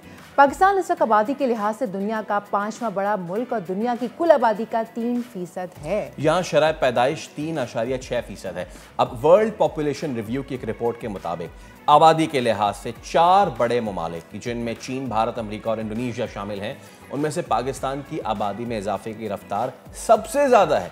अगर 3.1% की सालाना शरह से अफजाइश नस्ल का ये रुझान इसी तरह जारी रहा तो 2045 तक हमारी आबादी 2 गुना हो जाएगी। बढ़ती आबादी वसाइल की तकसीम के मसाइल में संगीन इजाफे का बायस बन सकती है। तो इसी पे हम बात कर लेते हैं। आज हमारे साथ मौजूद है समन राय, जो कि director general population welfare department Punjab है। समन, अस्सलाम वालेकुम, बहुत शुक्रिया, thank you so much, it's a pleasure having you. एक हमें कहा जाता है ना कि we are sitting on a time bomb which is ticking, और उस टाइम बॉम्ब का नाम है पॉपुलेशन। M I wrong? नहीं, I think you are right, absolutely right. तो समन, अब हम जिस तरीके से हमारी रेट ऑफ पॉपुलेशन बढ़ती जा रही है, हमारे पास वसाइल उतने नहीं हैं। ऑलरेडी हम कम, अब हमारे मुल्क के ऐसे कई कोने हैं जहाँ पे जो वाटर स्ट्रेस्ड हैं, जो क्रॉप स्ट्रेस्ड हैं। ऐसे में हमारी क्या जिम्मेदारी बनती है, किस तरीके से इस मामले को एड्रेस किया जाए? सबसे पहले तो आपका बहुत बहुत शुक्रिया for selecting such an important topic. जितना टॉपिक इम्पॉर्टेंट है उतना ही मुझे लगता है इस पर डिबेट और बातचीत और कॉन्वर्सेशन बहुत कम होती है। आपने इसको सेलेक्ट किया, I am so grateful. Over population से कितने नेगेटिव असरात निकलते हैं, इस पर तो हम एक पूरा प्रोग्राम कर सकते हैं। हर तरह का नेगेटिव इम्पैक्ट आ सकता है, जिसमें पॉवर्टी, पोल्यूशन से लेकर एनवायरमेंटल डिग्रेडेशन और बहुत सोशल अनरेस्ट भी शामिल है। आई थिंक पाकिस्तान इस वक्त बहुत हाई पॉपुलेशन रेट एक्सपीरियंस कर रहा है, ग्रोथ का, जैसे आपने उसका जिक्र भी किया। और लेकिन इसका एक ही हल ये है कि हम कॉन्ट्रासेप्टिव प्रिविलेंस रेट को ऊपर लेके जाएं। जो मैरिड कपल्स हैं, specially married couples with 1 child, वो अपनी फैमिलीज़ को लिमिट करने का सोचें, उनको खानदानी मनसूबा बंदी की सहूलियात। अब पंजाब में तो तकरीबन हर कोने में जैसे आप हैं और हमारा कम्युनिकेशन भी बहुत रोबस्ट है, तो उसको वो यूज़ करें, अपनी फैमिलीज़ को लिमिट करें और दूसरे नंबर पर अपने बच्चों की पैदाइश में मुनासिब वक्फा भी रखें। तो आई थिंक इन 2 एस्पेक्ट से आप तेज़ी से बढ़ती हुई आबादी की ग्रोथ को स्लो डाउन कर सकते हैं। समन, इस हवाले से अगर डिफरेंट कैंपेन्स रन की जाएँ तो वो काफ़ी अच्छा साबित हो सकता है। तो आप लोगों ने इस तरह की कोई कैंपेन डिज़ाइन की है सोशल मीडिया पे या अदरवाइज मेन स्ट्रीम मीडिया पर? You are absolutely right. अच्छा, सबसे इम्पॉर्टेंट बिहेवियर चेंज में तो खैर बहुत सारी कैंपेन्स आ सकती हैं, क्योंकि आपको पता है पाकिस्तान में मैरिज और मैरिज के साथ जुड़े हुए जितने भी इंस्टीट्यूट्स हैं उनमें बहुत सारी बाइसेस और मिसपरसेप्शंस पाई जाती हैं। So we are trying our best. इस वक्त हम फैमिली प्लानिंग मेथड्स, उस पर अवेयरनेस, वो बहुत रोबस्ट कैंपेन चल रहे हैं। Social, digital, electronic, print and outdoor media का इस्तेमाल कर रहे हैं। बल्कि I would like to mention here कि गवर्नमेंट ऑफ पंजाब में सीएम साहिबा, उन्होंने एक स्पेशल स्कीम रखी है जिसमें सिर्फ अवेयरनेस और सेंसिटाइजेशन की जा रही है ताकि लोगों को परफेक्ट अवेयरनेस दी जा सके। समन, आपने जो सेंसिटिविटी की बात की ना, that is the need of the hour. अब आप बेहतर जानती हैं इस चीज़ को कि हमारे मुल्क में बहुत सारे ऐसे पॉपुलेशन क्लस्टर्स हैं जो कि इस बात को सिरे से टबू मानते हैं, बिल्कुल उसी तरह जिस तरह पोलियो को एक टबू माना जाता है और कहा जाता है कि इससे हमारी नस्ल ख़राब हो जाएगी, हम तरक्की नहीं कर पाएंगे, पता नहीं क्या क्या चीज़ें। कितना मुश्किल होता है आप लोगों के लिए इस टबू को तोड़ना और लोगों तक हक़ाइक़ पहुंचाना? अच्छा, मैं आपको एक इंटरेस्टिंग बात बताती हूँ, क्योंकि टैबू तो ये हमेशा से रहा है पाकिस्तानी सोसाइटी में, लेकिन मैरिज के ऊपर बात एक बहुत कॉमन टॉपिक बन चुका है। अब हमें सिर्फ फर्टिलिटी डिक्लाइन की तरफ लेके जाना है, लोगों को मोटिवेट करना है कि अपनी फैमिलीज़ के साइज़ को लिमिट करें। तो लिमिट मतलब 1 या 2 बच्चों तक अपने आप को महदूद रखें और जेंडर प्रेफरेंस से भी बाहर निकल आएँ। 2 बेटियाँ भी हैं तो खुश रहें और अल्लाह ताला का शुक्र अदा करें कि अल्लाह ताला ने औलाद जैसी नेमत दी है। तो इन चीज़ों को तोड़ना, जो एक सोशल माइंडसेट बना हुआ है अबाउट औलाद, अबाउट मैरिज, आई थिंक उसको चेंज करना बहुत ज़रूरी है। अब पाकिस्तान में तकरीबन इस वक्त 77% यूथफुल पॉपुलेशन है, around 39 years of age. It is so important कि कम से कम यूथ अपना माइंड बदले और अपनी प्रीवियस जनरेशन से एक डिफरेंट ट्रेंड एग्जिबिट करें। हो भी रहा है, तब्दीली आ भी रही है। इस वक्त पंजाब में total fertility rate is 3.5, so we have come down from let's say 6। तकरीबन 1990 में या 2000 में जो पर फैमिली साइज बहुत ज़्यादा होता था बच्चों का, अब लोगों ने लिमिट किया है, but we need to further limit it. उससे ही हम ग्रोथ को स्लो डाउन कर पाएंगे। इससे संबंध बढ़ती आबादी में वसाइल की तकसीम का मसाइल भी बड़ा एक अहम मसला बनता चला जा रहा है। आखिर इस मसले का हल क्या है? अच्छा, एक चीज़ तो हम पहले ये समझ पाएँ कि आबादी ने ग्रो ही करना है, क्योंकि ये यूथफुल पॉपुलेशन है, so their reproductive needs and health, तो ये ग्रो तो करेगी, लेकिन इसकी स्पीड को स्लो डाउन करना बहुत ज़रूरी है। नॉर्मली वी से रिप्लेसमेंट लेवल विच इज़ 2.1। ये जिन ममालिक का आपने स्टार्ट में हवाला दिया, वहाँ पे कॉन्ट्रासेप्टिव प्रिविलेंस रेट बहुत हाई है। तो इस वक्त पंजाब में हमें भी सिग्निफिकेंट कामयाबी मिली कि हम 34 से 40% पे चले गए। इसका मतलब 100 में से 40 couple they decided to opt family planning methods और कॉन्ट्रासेप्टिव्स का इस्तेमाल कर रहे हैं। तो आई थिंक अगर CPR का रेट ऊपर जाता है तो we can experience gradual slow down. तो इसको हमें ऑप्ट करने की ज़रूरत है। बस लिमिट करें अपनी फैमिलीज़ को, कम बच्चों के साथ खुश रहना सीखें, दिस इज़ सो इम्पॉर्टेंट। और एक चीज़ आपने बहुत इंपॉर्टेंट बताई समन, मैं चाहूँगा कि हम आखिर में उस पर ज़रूर बात करें। क्या आज, बिकॉज आप अब you are in the field और आप ये चीज़ें इनकाउंटर करती होंगी, आज 2025 है, क्या आज भी हम, हमारी आबादी का एक हिस्सा उस चीज़ पे ही रिलाई कर रहा है कि हमें बेटा चाहिए, वी आर फोकसिंग जेंडर, और जब तक बेटा नहीं होगा तब तक हम औरत को भी ख़तरे में डालते रहेंगे और मुल्क के वसाइल को भी ख़तरे में डालते रहेंगे? इज़ इट, ये आज भी चल रहा है? बिल्कुल, ये आज भी हो रहा है। आप बल्कि आए दिन आपका अपना मीडिया से ताल्लुक है कि कितनी स्टोरीज हम पढ़ते हैं, बहुत स्ट्रेस है ख़वातीन के ऊपर टू प्रोड्यूस सन, और सन प्रेफरेंस तो सदियों से आपको पता है। लेकिन बहरहाल with the help of media, education, advancement, चीज़ें बदल भी रही हैं और हमारी बहुत सारी कैंपेन्स हमने इससे की हैं ताकि सन प्रेफरेंस को डिस्करेज किया जा सके। जी समन, एक बात बताइए, अभी आपने कैंपेन की बात की और मैं भी इसी चीज़ की हूँ कि जितनी ख़वातीन है स्पेशली और जो दही आबादी है वहाँ पर जाके कैंपेन्स रन की जाए, उन्हें समझाया जाए तो उसके ऊपर असर हो सकता है, क्योंकि पढ़े लिखे तो फिर भी इस चीज़ को समझते हैं और उसके ऊपर इम्प्लीमेंट करते हैं, कॉन्ट्रासेप्शन एंड ऑल, लेकिन वहाँ पर इन चीज़ों के साथ एक खातून के 14 बच्चे हैं, किसी के 12 बच्चे हैं। आप लोगों ने वहाँ जाके कोई कैंपेन रन की है, उन ख़वातीन को समझाने की कोशिश की है, वहाँ पर कुछ ऐसा हो रहा है सिलसिला? अच्छा, ये हमेशा एक बहुत फ्रीक्वेंटली आस्क्ड क्वेश्चन है, रूरल टू अर्बन। एक चीज़ मैं ज़रूर मेंशन करूँ बिफोर मेंशन करूँ कि हम रूरल कम्युनिटीज़ के लिए क्या कर रहे हैं, कि रूरल टू अर्बन माइग्रेशन बहुत तेज़ी से आपको पता है पाकिस्तान में जा रही है, for better life style and education facilities and other reason continuously लोग माइग्रेट कर रहे हैं। तो एक तो हमें उसका बड़ा सामना करना पड़ता है कि आपके अर्बन जो सेंटर्स है इक्वली वल्नरेबल है। दूसरा ये कि रूरल कम्युनिटीज़ में हमारी कैंपेन्स भी चलती हैं और इंटरपर्सनल, यानी हमारा स्टाफ डोर टू डोर जाता है, household to household जाता है, उनको काउंसिल करता है, अवेयरनेस देता है। बल्कि रूरल कम्युनिटीज़ का ज़्यादा अच्छा बिहेवियर सामने आ रहा है, they are limiting their families और बच्चों की तादाद पर फैमिली काफ़ी कम हो रही है। लेकिन अब अर्बन में ये ज़्यादा इशू है, बिकॉज आपको पता है अर्बन माइग्रेशन की वजह से और बहुत मसाइल सामने आ रहे हैं। सोशल अनरेस्ट है, उसके बाद अनएम्प्लॉयमेंट है, पॉवर्टी बहुत ज़्यादा है, और अब तो एनवायरमेंटल डिग्रेडेशन, अर्बन स्लम्स बहुत डेवलप हो गया है। तो आई थिंक उस पर भी हमें बहुत तवज्जो देने की ज़रूरत है। और जो बिहेवियर चेंज कम्युनिकेशन है उसको rural as well as urban, rich as well as poor, हमें सब पे काम करने की ऐसी ज़रूरत है। और समन, एक टबू तो हमने डिस्कस किया जो आपको बहुत ज़्यादा तकलीफ देता है, दैट इज़ के जी बेटे की ख्वाहिश पे आप बच्चे पैदा करते जाएं। इस तरह के दीगर मज़ीद और कौन से चैलेंजेस हैं आप आखिर में बताना चाहें? एक तो मेरे जहन में आ रहा है कि जी हमारा सहारा बनेगा इसलिए सारे जो है वो बनाते जाओ तो इस तरह के और कौन से वियर्ड रीजंस हैं जो आप लोग एनकाउंटर करते हैं? आई थिंक कम उम्र की शादी ये एक सबसे बड़ा प्रॉब्लम है। पाकिस्तान दुनिया के उन टॉप 7 कंट्रीज़ में है जहाँ पे कम उम्र की शादी कर दी जाती है और उसके बाद लड़कियाँ अपनी टीन्स में ही फर्स्ट प्रेगनेंसी एक्सपीरियंस करी होती हैं और वो माँ और बच्चे दोनों की सेहत के लिए इंतहाई नुकसानदेह होता है और उसकी वजह से डाउन द ईयर्स फिर जो माएँ हैं वो और बहुत मेडिकल कॉम्प्लिकेशन का सामना करना उनको पड़ता है। तो I think it is quantity as well as quality.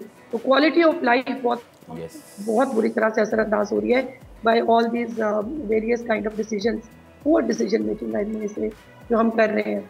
तो आई थिंक हमारा हाउस होल्ड जो है वो हमारे पूरे कंट्री को अफेक्ट करता है। इट इज़ इम्पॉर्टेंट हम कलेक्टिव डिसीजंस लें और कम उम्र की शादी को भी ना कहें। ठीक है। Saman Rai, DG population welfare department Punjab, आपका बहुत शुक्रिया।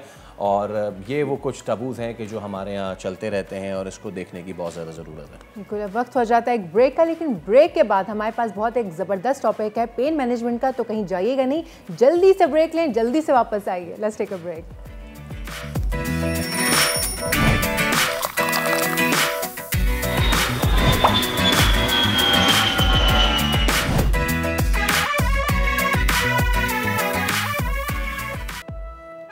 एक बार फिर आपको कहेंगे दुनिया बोले में खुशामदीद। एक शेर अगर मैं अर्ज करना चाहूँ। जी जी, इरशाद तो नहीं है, लेकिन शेर यह है कि दर्द होता है तो उठ जाता हूँ, उठता हूँ तो दर्द हो जाता है। वाह वाह, उठ रहा हूँ बैठ रहा हूँ दर्द ही हो रहा है। इनका तखल्लुस ही दर्द होगा।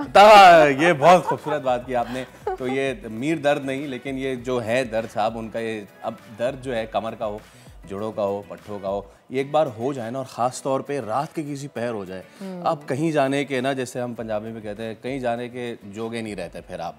तो अब एक तो यह है कि जी आप जाएं हॉस्पिटल, आप कोई पेन किलर लें, उसके बाद वो करें, लेकिन इसको मैनेज किस तरह किया जाए? बहुत से लोग हमारे यहाँ ना पेन मैनेजमेंट हमें पता ही नहीं कि किस तरह होती है। एग्जैक्टली, लोगों को अभी पेन मैनेजमेंट का पता नहीं, और पेन मैनेजमेंट से ना सिर्फ मरीजों की जिस्मानी हालत में बेहतरी लाई जा सकती है, बल्कि इनको ज़िंदगी के मेयार को भी बेहतरीन बनाया जा सकता है। लेकिन आखिर ये मैनेजमेंट कैसे की जाए? तो इसी पे बात करने के लिए pain management expert doctor Shahzad Karim Bhatti हमारे साथ मौजूद है, जो लाहौर से आए। तो आज हमने सोचा कि अब बस सर तुसी लाहौर तो आए हो, तो हम आपको कैसे अपने शो में ना बुलाएं। Sir thank you so much for coming, it's a pleasure having you on the show. So sir, pain management what is it और कैसे की जाती है? पहले तो ये कॉम्प्लीमेंट है आप सबके लिए, you have got a beautiful studio, माशाल्लाह ज़बरदस्त आपका सेटअप बहुत अच्छा है। अच्छा, पेन मैनेजमेंट बेसिकली एक नई फील्ड है। मैं खुद एसोसिएट प्रोफेसर हूँ Mayo hospital king Edward medical university में। हम लोग पेन मैनेजमेंट एक नई फील्ड है। अब कोई भी दुनिया का बंदा ये नहीं चाहता कि उसकी सर्जरी हो। मतलब किसी को शियाटिका है, डिस्क स्लिप कर गई है, किसी के घुटने में शदीद दर्द है, किसी को कंधे में दर्द है, किसी को स्पोर्ट्स की इंजरी हो गई है, कोई नहीं चाहेगा कि उसकी सर्जरी हो। So we are the people जो ये करते हैं कि हम बग़ैर ऑपरेशन के, बग़ैर सर्जरी के, we have got latest techniques, उससे हम पेन ठीक कर देते हैं विदाउट एनी एनेस्थीसिया, और पेशेंट उठ के आधे घंटे बाद अपने घर चला जाता है। That's it. वाह, तो किस तरह के पेन्स हैं ये जिनको आप इससे मैनेज कर लेते हैं? किस तरीके से, क्या प्रोसीजर है? थ्रू मशीन्स, लेजर्स, या कुछ? जी, ये बड़ा अच्छा सवाल है। मसलन शुरू करते हैं, हमारे पास स्लिप डिस्क के बहुत पेशेंट्स आते हैं। We have done like 90,000 patients जिनको सर्जरी एडवाइस की गई। होता ही है कि डिस्क स्लिप कर जाती है, वो नर्व्स को प्रेस करना शुरू कर देती है, उसको अर्को निसा कहते हैं, शियाटिका होती है, बंदा चल नहीं सकता। ये सब कुछ वही होता है जो अभी आप बता रहे थे, रात के किसी पहर में। अच्छा, उसका एक हाल तो ये कि उसकी सर्जरी की जाए। सर्जरी के अपने फ़ायदे भी हैं, सर्जरी के अपने नुकसान भी हैं। हम एक प्रोसीजर करते हैं, उस डिस्क के अंदर हम जाते हैं, एक कैमरा में इसके ज़रिए या फ्लोरोस्कोप के ज़रिए एक छोटी सी नीडल पास होती है, डिस्क के अंदर जाती है। उसके अंदर हम एक ओजोन ऑक्सीजन होती है, वो लगाते हैं, डिस्क आहिस्ता आहिस्ता श्रिंक कर जाती है। It takes total of 10 minutes. उसके बाद आप 10 मिनट के लिए या 15 मिनट के हम उसको रेस्ट कराते हैं, फिर आप उठ के ड्राइव करके अपने घर जा सकते हैं और अगले दिन अपने काम पे आ सकते हैं। Basic technique which we learn from Italy, मेरी फेलोशिप पेन की अमेरिका से है, और बाकी जो मेरी ट्रेनिंग है सारी ये इटली से है। इसके अलावा मेरे पास माइग्रेन के पेशेंट्स बहुत आते हैं जिनको सर में शदीद दर्द होती है। माइग्रेन एक ऐसी बीमारी है, ऐसी चीज़ है जिसका किसी को पता ही नहीं है क्यों होती है। फीमेल्स में बहुत ज़्यादा होती है। हम उसको भी ओजोन से ट्रीट कर सकते हैं, हमने स्किन में लगाते हैं और वो एब्जॉर्ब हो जाती है और पेन आहिस्ता आहिस्ता बेहतर होना शुरू हो जाएगी। सो पेन एक ऐसी चीज़ है, पेन मैनेजमेंट, जो किसी भी फील्ड में अप्लाई हो सकती है, और ख़ास तौर के ऊपर जो हम एक ज़बरदस्त काम वहाँ पे करते हैं वो कैंसर पेन है। मैं चाहूँगा इसके बारे में ज़रूर सुनना, क्योंकि कैंसर के जो मरीज़ हैं, एक तो ऑलरेडी वो उनके अगर जॉ में है, उनको अगर कहीं भी है, तो वो वैसे ही तकलीफ़ का शिकार होते हैं। फिर उनका जब वो रूटीन शुरू होता है, द कीमोथेरेपी, तो उसमें तो कहा जाता है कि मरीज़ बिल्कुल ही अपनी जान हार देता है, अपनी तकलीफ़ उसको इतनी होती है।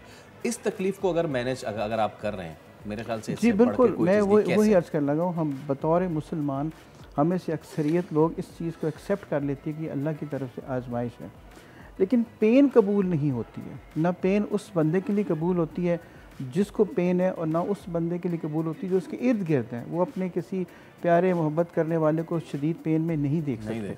अब चाहे वो जॉ के कैंसर की पेन है, पेट के कैंसर की पेन है, स्पाइन के कैंसर की पेन है, हम उसमें ब्लॉक्स लगाते हैं। मतलब ये टेक्निक्स हैं, बाकायदा टेक्निक्स हैं विच कैन बी लर्न। मेरी हम सबकी उसमें फेलोशिप है जिसमें हम इसमें उनको पेन को ब्लॉक कर देते हैं। पेन का सोर्स ब्लॉक हो जाता है जिससे पेन नहीं होती। यानी आप सोचें ना, बंदे की क्वालिटी ऑफ लाइफ बेहतर हो जाएगी, वो उठ के चल फिर सकेगा, खा पी सकेगा। कैंसर का इलाज तो ऑन्कोलॉजी वाले करेंगे, दर्द का इलाज हम कर सकते हैं, और अल्हम्दुलिल्लाह लोगों को बहुत फ़र्क पड़ता है। कोशिश करने में हर्ज कोई नहीं है। पीपल गेट बेटर, फिर उनका मूड बेहतर हो जाता है। और फिर अच्छी बात यह है कि उस कैंसर के ट्रीटमेंट का असर भी अच्छा होता है, जो कि पेशेंट मॉरली एक्टिव हो जाता है। अच्छा डॉक्टर साहब, ये जो आपकी पेन मैनेजमेंट थेरेपी ही मैं से कहूँगी, ये एक टाइम लेनी होती है या इसके सेशंस रिक्वायर्ड होते हैं? बड़ा अच्छा सवाल। ये डिपेंड करता है कि दो चीज़ों पे। एक तो एक्सटेंट ऑफ डिजीज़ क्या है। मसलन घुटनों के दर्द के लोग आते हैं जिनको किसी को घुटने का सर्जरी एडवाइस की गई है। हम उसको भी ओजोन थेरेपी से ठीक कर सकते हैं। फिर हम उसके ऊपर एक PRPs होती है वो लगाते हैं। फिर एक लेटेस्ट ट्रीटमेंट है जिसको हम एक्सोसोम या स्टेम सेल्स कहते हैं, हम वो घुटने के अंदर लगाते हैं, जिससे वो जो कार्टिलेज जो ख़त्म हो जाती है, जिसकी वजह से सर्जरी की जाती है, अगर वो कार्टिलेज ही दोबारा रीग्रो कर जाएगी, दोबारा आ जाएगी, तो सर्जरी की ज़रूरत ही नहीं रहेगी। सो एक से ज़्यादा सेशन हो सकते हैं। दो चीज़ें डिपेंड करती हैं, एक तो एक्सटेंट ऑफ डिजीज़ क्या है, बीमारी कितनी ज़्यादा है, नंबर 2 उसका रिस्पॉन्स क्या है। बाज़ औक़ात रिस्पॉन्स बहुत अच्छा आता है तो 2 सेशंस में ही काम हो जाता है, क्योंकि दर्द एक ऐसी चीज़ है, दुनिया में आज तक कोई आला नहीं बना जो किसी की दर्द को मैयर कर सके। सिर्फ मरीज़ ही बता सकता है कि मैं पहले से कितना बेहतर हूँ। अच्छा डॉक्टर साहब, इससे लोग जो है वो शिकायत करते हैं कि जी हमें बहुत पुराना, फ़र्ज़ कीजिए किसी को शोल्डर में और साल 1.5 साल हो गए, हाँ फ्रोजन शोल्डर, ये सारी चीज़ें, तो कितना पुराना दर्द हो तो फिर हम समझें कि, या फिर कितना इतना ज़्यादा पुराना ना हो कि उसको हम मैनेज कर सकें, ड्यूरेशन ऑफ पेन ये भी मैटर करती है? बहुत ज़्यादा नहीं। अच्छा, इसमें एक बेहतरीन बात यह है कि हर कंधे की दर्द फ्रोज़न शोल्डर नहीं होती। अच्छा, हमें फ़र्क क्या है, हम लोग उसी शोल्डर का अल्ट्रासाउंड कर सकते हैं। अल्ट्रासाउंड करके हम पिन पॉइंट कर सकते हैं कि भाई इसके सपोज़ अगर एक मसल में पेन है तो सारे शोल्डर के अंदर टीका लगाने की क्या ज़रूरत है।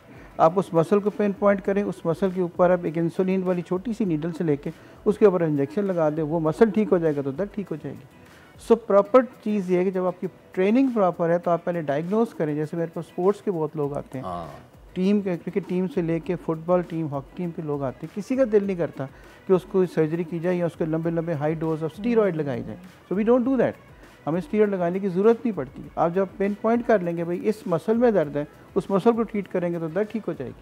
अच्छा डॉक्टर साहब, ये तो बड़ों की बात हो गई, क्या कुछ ऐसे बच्चे भी होते हैं कि जो तकलीफ़ से गुजर रहे होते हैं, सो क्या उन बच्चों के लिए भी ये पेन मैनेजमेंट करामत साबित हो सकती है? जी बिल्कुल।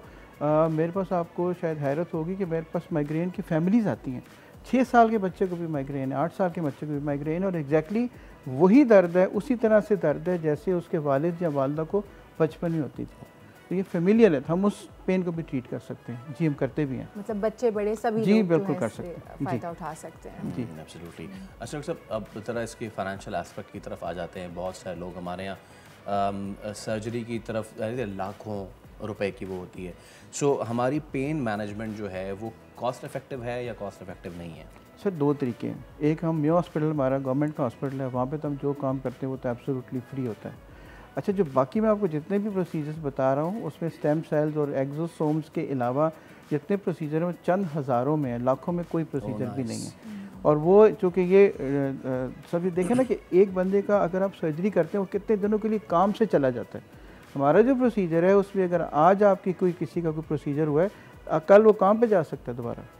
इसका मतलब है कि उसको अपनी जो फाइनेंशियल लॉस है, जो घर में रह के छुट्टियाँ करने से, कमाई बंद होने से होगा, वो भी नहीं हुआ होगा और वो जाके अपना काम कर सकता है। मोस्ट ऑफ द केसेस में ऐसे ही होता है।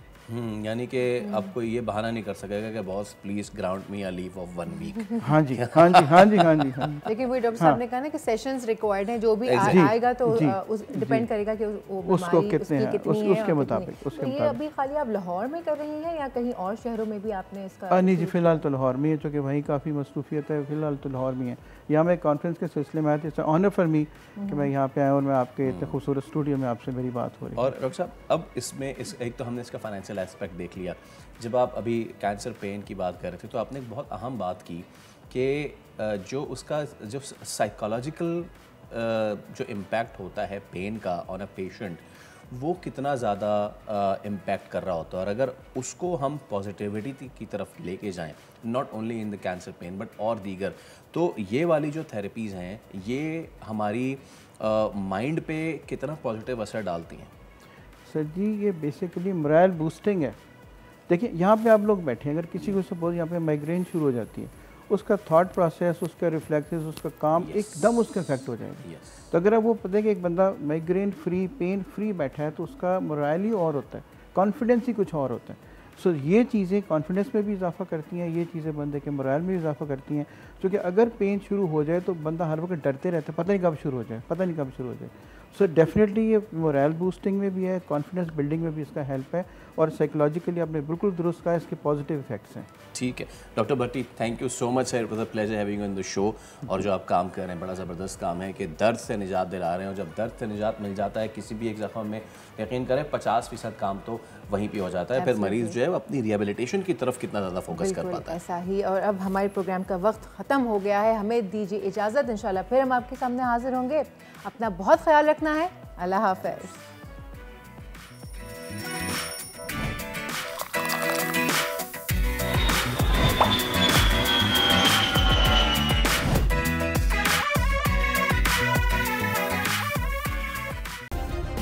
सब्सक्राइब करें और बेल दबाएं ताकि कोई खबर रह न जाए।